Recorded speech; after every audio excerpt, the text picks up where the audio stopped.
Hello mushroom growers, कैसे हैं आज सभी भाई मशरूम मित्र। और आज की स्लाइड में हम जानेंगे मशरूम में ग्रीन मोल्ड डिजीज़ या ग्रीन मोल्ड रोग जो लगते हैं उनके बारे में जानेंगे।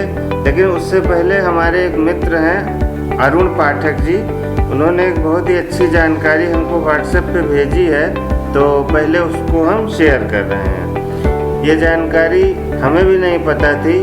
विश्व क्षुद्र ग्रह दिवस जो हमारे एस्टेरॉयड होते हैं आसमान में, तो उसके बारे में जानकारी है कि क्षुद्र ग्रह दिवस एक वार्षिक वैश्विक कार्यक्रम है जो 1908 में तुंगुस्का घटना की वर्षगांठ पर आयोजित किया जाता है, जब एक क्षुद्र ग्रह साइबेरिया में लगभग 2150 वर्ग किलोमीटर जंगल को समतल करता है। गिरा होगा कहीं तो वहाँ जंगल खत्म हो गया होगा। तो संयुक्त राष्ट्र ने अपने संकल्प में हर साल 30 जून को इसे विश्व स्तर पर मनाए जाने की घोषणा की है।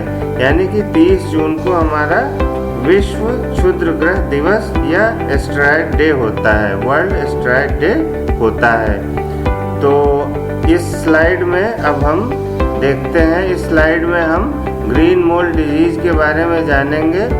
और हमारी एक मशरूम म्यूजिंग की स्लाइड भी आने वाली है, जिसमें एक भाई ने, बाहर के हैं, एक भाई ने जो है 2 किलो का ओस्टर मशरूम, इकलौता ओस्टर मशरूम 2 किलो का उगाया है। तो मशरूम म्यूजिंग में उसकी भी जानकारी हम देंगे।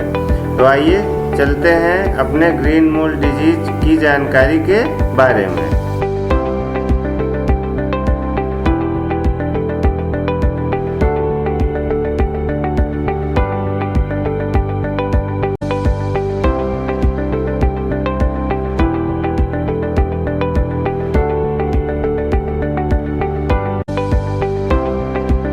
जब उगाए गए मशरूम एगेरिकस बायोस्पोरस के साथ पैदा हुए मशरूम बेड ट्राइकोडर्मा की ग्रीन मोल्ड से प्रभावित होते हैं, तो आवरण की सतह पर अनुत्पादक क्षेत्र होते हैं।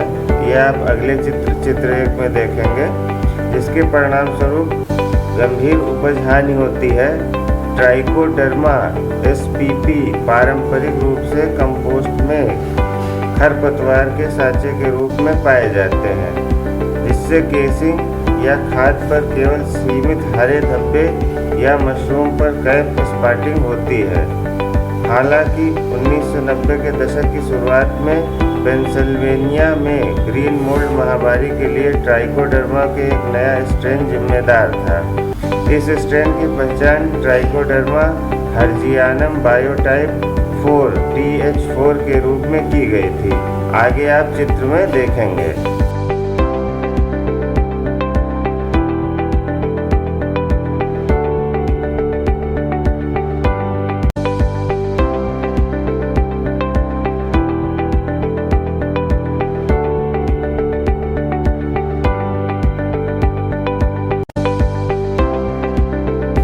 लक्षण और प्रभाव।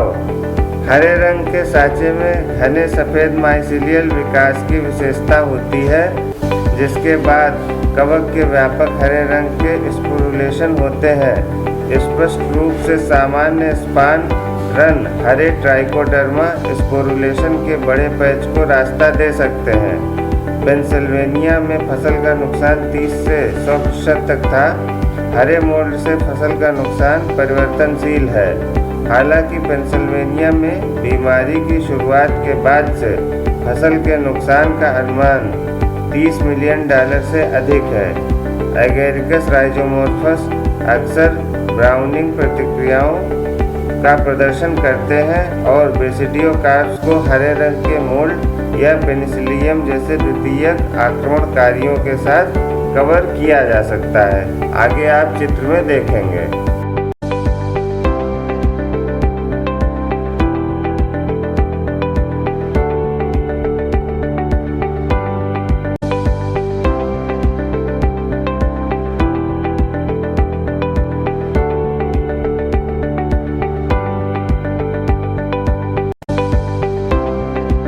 लक्षण और प्रभाव। ऐसा प्रतीत होता है कि रोगजनक कवक मुख्य रूप से दूषित कर्मियों और उपकरणों के माध्यम से बढ़ते कमरों में प्रवेश करता है। अन्य स्रोतों में उन कमरों में खराब कंपोस्टेड सबस्ट्रेट या कैरी ओवर शामिल है जो पर्याप्त रूप से स्टीम्ड नहीं थे, मतलब उन्हें भाप से कीटाणु रहित नहीं किया गया था। एक बार पेश किए जाने के बाद TH4 तेजी से एगैरिकस के साथ इंटरैक्ट करता है, यानी कि जुड़ता जाता है, जो संक्रमण के केंद्र से बड़े रोग क्षेत्रों में फैलता है।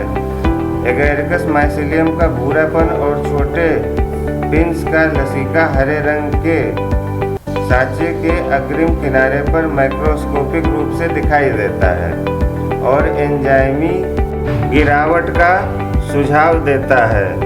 सूक्ष्म जांच ने एगैरिकस माइसीलियल की फसल की हानि होने और सेलुलर अव्यवस्था को दिखाया है। खाद के संक्रमण के परिणामस्वरूप हरे रंग के स्पोरुलेशन होते हैं जो मशरूम माइसीलियम द्वारा बिना उपनिवेश के काले धब्बे में बदल सकते हैं। इन पैचों को अंततः एगैरिकस और फलों द्वारा हटाया जा सकता है, लेकिन उपज बहुत कम हो जाती है। इसे आप आगे चित्र में देखेंगे।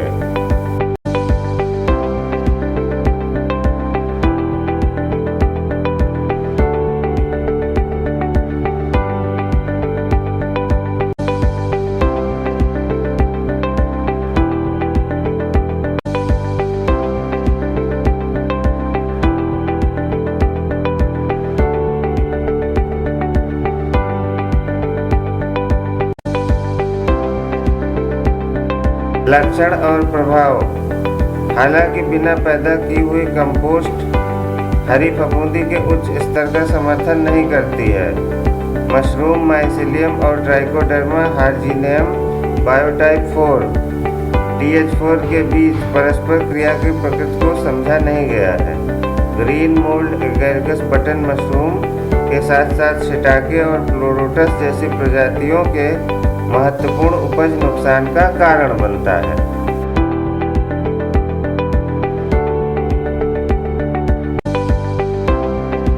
लक्षण व नियंत्रण। माइसीलियम की घनी सफेद वृद्धि आवरण की सतह पर या कंपोस्ट में दिखाई दे सकती है, जो मशरूम माइसीलियम से मिलती जुलती है। बाद में माइसीलियल मैट हरे रंग में बदल जाती है। संक्रमित मशरूम भूरे रंग के होते हैं, फट सकते हैं और विकृत हो सकते हैं और स्टाइप छील सकते हैं। कुछ प्रजातियां टोपी पर भूरे रंग के घाव या धब्बे पैदा करती हैं, जो अनुकूल परिस्थितियों में पूरी केसिंग सतह को कवर कर सकते हैं।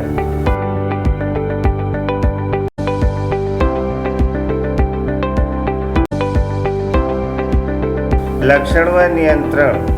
उत्पादन के सभी चरणों में स्वच्छ स्थिति बनाए रखें। उचित रूप से तैयार सबस्ट्रेट और केसिंग मिट्टी का उपयोग करें, जिसे पर्याप्त रूप से पाश्चुरीकृत किया गया हो।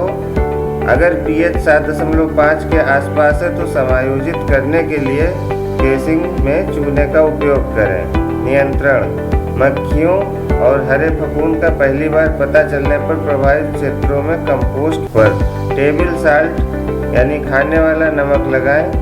बावेस्टिन 0.05% हर 7 दिनों के अंतराल पर छिड़काव करें और रोग से प्रभावित मशरूम को हटा दें।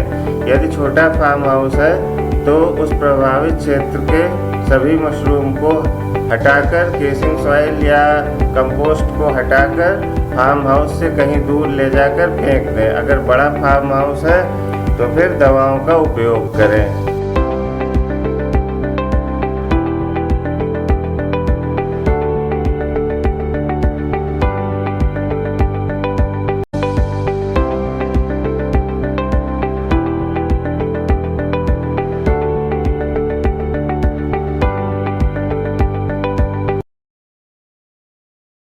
आज की स्लाइड में और वीडियो में हमने देखा कि ग्रीन मोल्ड डिजीज क्या होती है मशरूम की, उसके क्या लक्षण होते हैं और उसके क्या उपाय किए जाते हैं जिससे ग्रीन मोल्ड डिजीज खत्म हो जाए। और यदि फार्म हाउस हमारा छोटा है और ग्रीन मोल्ड डिजीज से अफेक्टेड हो गया है तो उतनी जगह की कंपोस्ट को निकाल के ग्रीन हाउस से बहुत दूर हमें फेंक देना चाहिए। अगर बड़ा है तो ही दवाओं का उपयोग करके हमें उतनी जगह को बचाना चाहिए। अब हमारी बिटिया वसुधा सिंह आपसे कुछ कहेंगी। सभी अंकल आंटी भैया दीदी लोग वीडियो को पूरा देखें, कमेंट करें और चैनल सब्सक्राइब करके बेल आइकन ही दबाएं। धन्यवाद।